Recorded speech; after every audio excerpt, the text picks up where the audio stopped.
Dès les premières minutes, le décor est planté. Le Cameroun n'est pas venu pour séduire, ni pour empiler les séquences de possession. Il est venu pour prendre l'avantage le plus vite possible, puis imposer son rythme à sa manière et à la Caen. Cette manière-là a souvent fait école. À la 6 minutes, le match bascule déjà. Une projection rapide, une lecture juste du tempo, un appel croisé parfaitement synchronisé. Et Taeyong surgit dans le dos de la défense gabonaise, attaque l'espace avec intelligence, contrôle le ballon sans précipitation et conclut avec une finition propre, clinique, sans fioriture. Le geste est simple. Le contexte, lui, est immense. Ce but n'est pas seulement une ouverture du score, c'est une prise de pouvoir immédiate sur le scénario du match. À la CAN, Marketo n'est jamais anodin. Ce n'est pas un hasard statistique ni un simple bonus psychologique. C'est un choix stratégique, presque une déclaration d'intention. En frappant dès la 6 minutes, le Cameroun fait bien plus que prendre l'avantage. Il s'offre le luxe de choisir la physionomie de la rencontre. La première conséquence est mentale. La libération est immédiate. Dans un groupe F, présenté comme la poule de la mort, avec une pression immense sur les épaules des lions indomptables, ce but agit comme une soupape.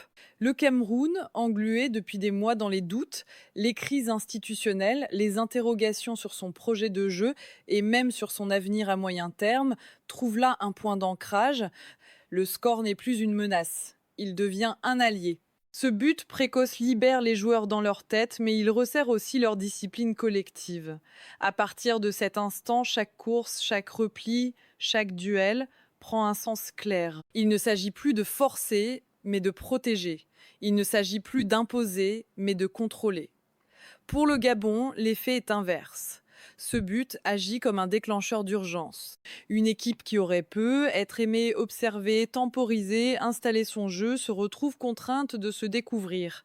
Le plan initial vacille, les lignes doivent monter, les latéraux s'exposent, les milieux prennent plus de risques à la relance. Et face à une sélection camerounaise historiquement à l'aise dans la gestion des espaces, cette obligation de sortir devient un piège latte. Le Cameroun, lui, n'a plus besoin de courir après quoi que ce soit. Il peut choisir ses moments, il peut laisser le ballon, il peut accepter de défendre plus bas, il peut temporiser, casser le rythme, provoquer des fautes, user l'adversaire mentalement.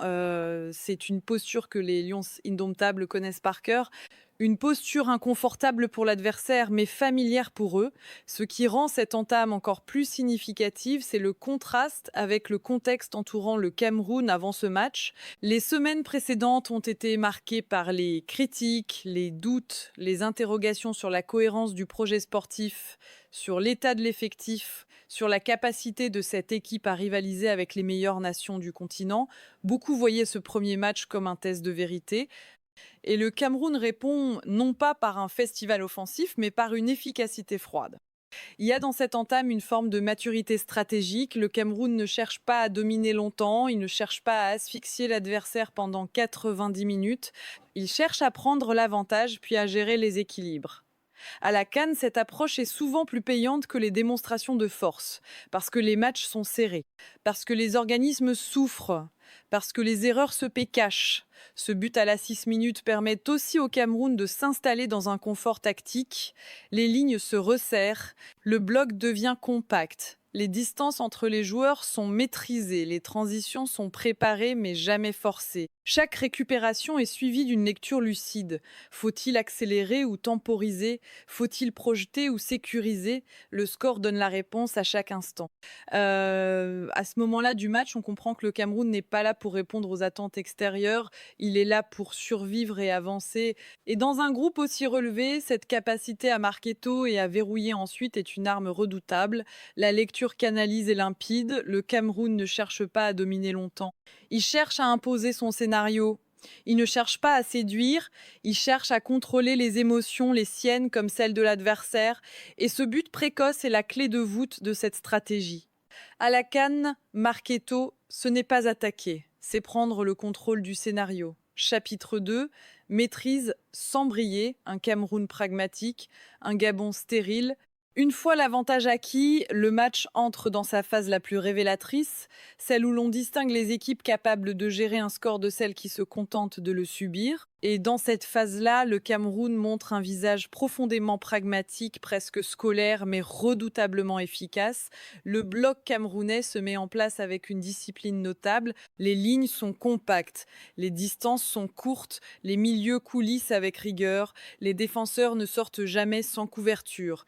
Rien n'est laissé au hasard. C'est pas un football flamboyant, mais c'est un football lisible pour ceux qui le pratiquent et très difficile à attaquer pour ceux qui le subissent.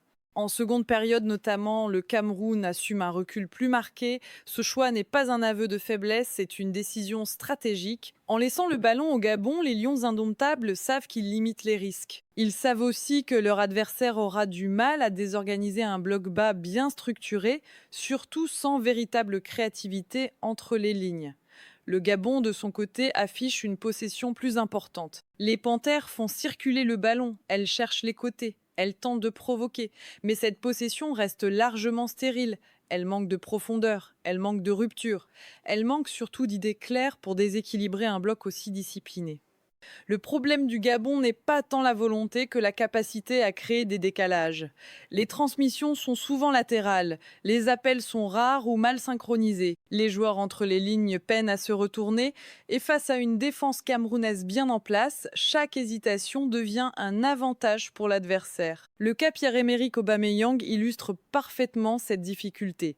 Entré en jeu plutôt que prévu dans un contexte déjà compliqué, l'attaquant gabonais se retrouve rapidement isolé. Les ballons arrivent peu, les centres sont imprécis, les soutiens tardent. Son influence, habituellement déterminante, est limitée par un contexte collectif qui ne lui permet pas de s'exprimer pleinement. Aubameyang tente de décrocher, il essaie de provoquer, il cherche à exister. Mais face à un bloc bas bien organisé, sans relais efficace autour de lui, son impact reste marginal. C'est pas une question de niveau individuel, c'est une question de fonctionnement collectif. Et dans ce match, le Gabon n'a pas su créer les conditions nécessaires pour mettre sa star en valeur. Pendant ce temps, le Cameroun gère, il accepte de subir, il accepte de défendre, mais il ne panique jamais.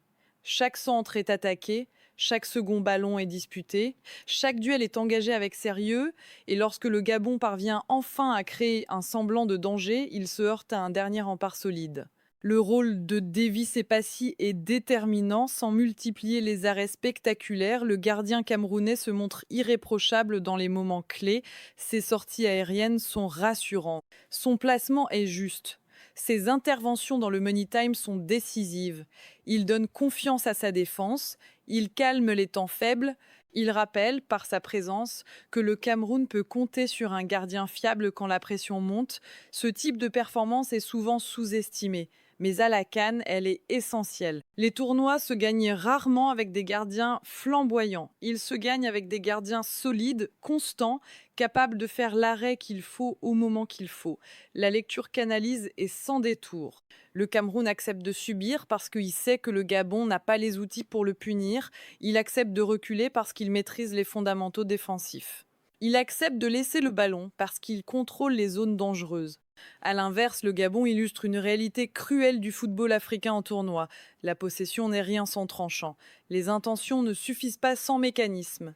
Et face à une équipe qui sait défendre bas, il faut plus que de la volonté pour renverser un score. Le message clé de ce match est limpide. À la CAN, avoir le ballon ne signifie rien si l'on ne sait pas quoi en faire. Dans les matchs de phase de groupe à la CAN, surtout dans ce que l'on appelle communément une poule de la mort, les rencontres ne se jouent presque jamais sur une domination collective écrasante. Elles se jouent sur des points d'appui humains, des joueurs capables de stabiliser, d'orienter, de décider. Cameroun-Gabon en est une illustration presque pédagogique. Derrière le score étriqué, derrière la gestion pragmatique, 3 profils ressortent avec netteté. 3 joueurs qui, chacun dans leur registre, ont façonné le destin de cette rencontre.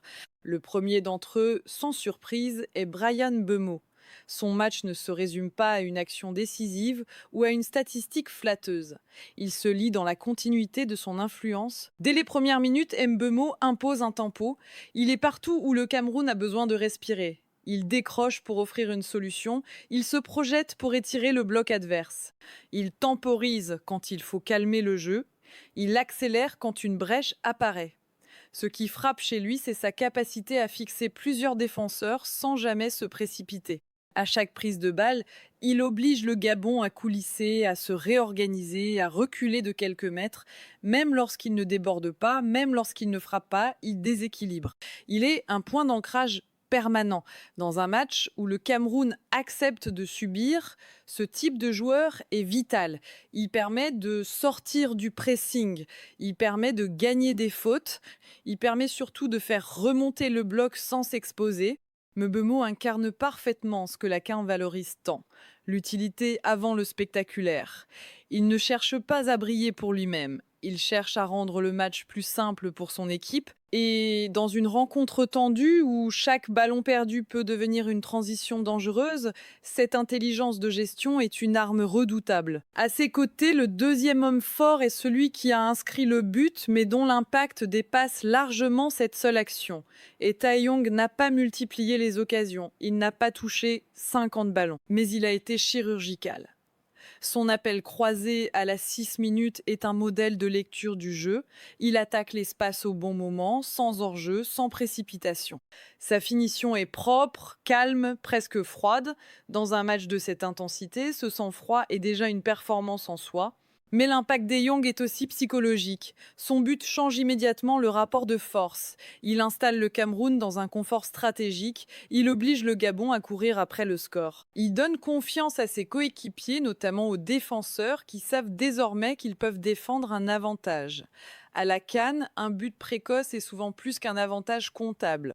C'est une prise de contrôle mental et Young offre cela à son équipe. Même après son but, son travail sans ballon est précieux.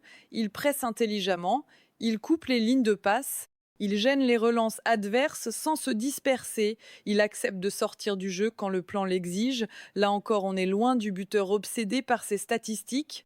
On est face à un attaquant au service d'un projet collectif, ce qui, dans un tournoi court, est souvent déterminant. Le troisième sommet de ce triangle décisif se trouve dans les cages. Devizé Passy n'a pas été sursollicité pendant toute la rencontre et pourtant son match est capital. Parce que dans ce type de confrontation, le gardien n'est pas jugé sur le nombre d'arrêts mais sur leur timing. Et Passy intervient quand il faut. Il sort quand il faut. Il rassure quand le doute pourrait s'installer. Ses sorties aériennes sont propres, ses prises de balles sont sûres. Dans le money time, lorsque le Gabon pousse, lorsque les centres s'enchaînent, lorsque la pression monte, il répond présent. Il ne panique pas, il ne repousse pas n'importe comment. Il ne donne pas de seconde balle. Il incarne cette sobriété précieuse qui empêche un match de basculer sur un détail. Dans un match serré, le rôle du gardien est souvent invisible jusqu'à ce qu'il devienne décisif et Passy a parfaitement rempli ce rôle. Il a donné à sa défense la certitude qu'elle pouvait tenir. Il a permis au Cameroun de défendre bas sans rompre. À la CAN, ce type de gardien est une bénédiction. En face, côté Gabon, les individualités n'ont pas manqué de volonté, mais elles ont manqué de relais. Denis Bouanga a tenté, il a provoqué, il a pris des initiatives. Mais trop souvent, il s'est retrouvé isolé. Ses percussions n'ont pas été accompagnées. Ses centres n'ont pas trouvé preneur. Son activité réelle s'est heurtée à un mur collectif. L'entrée de Mario Lemina a apporté un semblant d'équilibre au milieu, plus de maîtrise, plus de calme, une meilleure circulation. Mais ce rééquilibrage arrive tard. Trop tard pour renverser un match déjà verrouillé par le Cameroun. À la CAN, les ajustements tardifs sont rarement suffisants face à une équipe qui sait gérer son avantage. La lecture canalise est claire. Les matchs de poule ne se gagnent pas avec 11 stars alignés sur le papier. Ils se gagnent avec 3 ou 4 joueurs dominants capables d'imposer leur fiabilité sur la durée. Mbeumo pour la gestion et Young pour l'efficacité et Passy pour la sécurité. Ce triangle-là a suffi au Cameroun pour faire la différence. Evette, message clé. Dans les groupes de la mort, ce sont les joueurs fiables qui font la différence, pas les non ronflants. Chapitre 4. Ce que ce match dit du groupe F et de la suite ce Cameroun-Gabon ne désigne pas encore un favori définitif du groupe F, mais il dit déjà beaucoup sur les dynamiques en place. Et surtout, il révèle des tendances profondes qui pourraient peser lourd dans la suite du tournoi. Pour le Cameroun, ces 3 points sont cruciaux Non seulement sur le plan comptable, mais surtout sur le plan psychologique. Après des mois de doutes, de turbulences institutionnelles, de critiques sur le jeu et la gestion, les Lions indomptables retrouvent quelque chose d'essentiel, la confiance dans leur ADN CAN.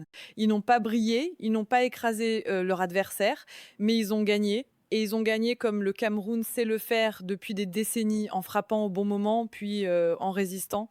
Cette victoire redonne du crédit au projet. Elle valide une approche pragmatique. Elle montre que le Cameroun sait encore survivre dans les matchs serrés. Dans un groupe aussi dense, commencer par une victoire, surtout face à un concurrent direct, est un avantage immense. Cela permet d'aborder les matchs suivants avec plus de sérénité, plus de marge tactique, plus de lucidité. Pour le Gabon, en revanche, ce match soulève des inquiétudes, pas tant sur l'état d'esprit qui a été irréprochable, mais sur le manque de tranchants offensifs. La dépendance à Pierre-Emerick Aubameyang apparaît plus flagrante que jamais. Même présent, même volontaire, il ne peut pas tout faire seul. Et face à des blocs bien organisés, le Gabon devra trouver des solutions alternatives, sous peine de voir ses ambitions rapidement compromises. Dans un groupe F qui comprend également la Côte d'Ivoire et le Mozambique, aucun match ne sera simple, chaque point comptera, chaque erreur se paiera cher. La gestion émotionnelle, plus encore que le talent brut, sera déterminante. Et dans ce domaine, le Cameroun a envoyé un message clair. Il sait gérer, il sait souffrir, il sait attendre. La lecture canalise et sans détour. Le Cameroun a marqué des points bien au-delà du classement.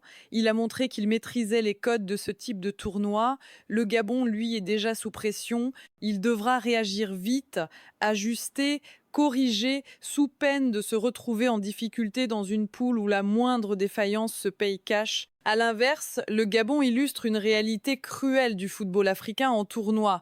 La possession n'est rien sans tranchant.